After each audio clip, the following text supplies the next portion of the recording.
So you're looking for a way to say, let's see how it goes in English. Well, there's a bunch of options depending on what exactly you're trying to get across. Exactly. It's that whole idea of waiting, but Yeah. not just passively, You're kind of observing, making a judgment as things play out. Right. It's not just about waiting. It's also about that sense of not being entirely sure what's going to happen. Like you can't predict the future. Totally. So how do you say it? Well, the most common way, I think, is let's see how it goes. It's pretty straightforward. Yeah, that one's really versatile. I've used it in lots of different situations, like starting a new project at work. Let's start the project and see how it goes. Exactly. It's like you're saying, let's try this and check out the results. You're giving a plan a shot, but you're also holding back a little, not committing fully. Yeah, and then there is let's wait and see, which feels very similar. It's got this feeling of holding your horses. Right, like we're not going to rush into anything. We'll just take our time and watch what unfolds. You might use it if you're unsure about something. I'm not sure about the weather. Let's wait and see.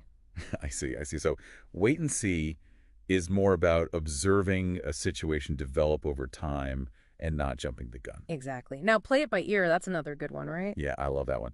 It's more about being flexible, I think. Like you don't have a set plan. You just go with the flow and see what happens and then adjust as needed. Totally. It's like saying we'll figure things out as we go. For situations where you're not sure exactly what you're going to do, we don't have a strict plan for today. Let's play it by ear.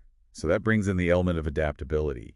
Sure. It's less about passively waiting and more about acting based on what's happening in the moment. Yeah, very situational. And if you want to bring in a bit of a casual tone, you can use, let's see what happens. It's pretty relaxed and chill. Oh, yeah, like you're just letting things be, not putting any pressure on the situation.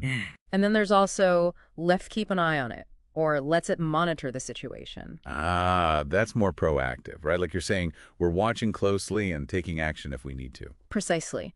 You might say that if you're dealing with a problem or a potentially tricky situation, let's keep an eye on it. Please come back to see me in 2 weeks. So it's more like, I am not just waiting. I am also being observant and prepared to react or take some action if something happens. So which one you use really depends on the situation you're in, right? Yeah, like if you're starting something new, let's see how it goes is perfect.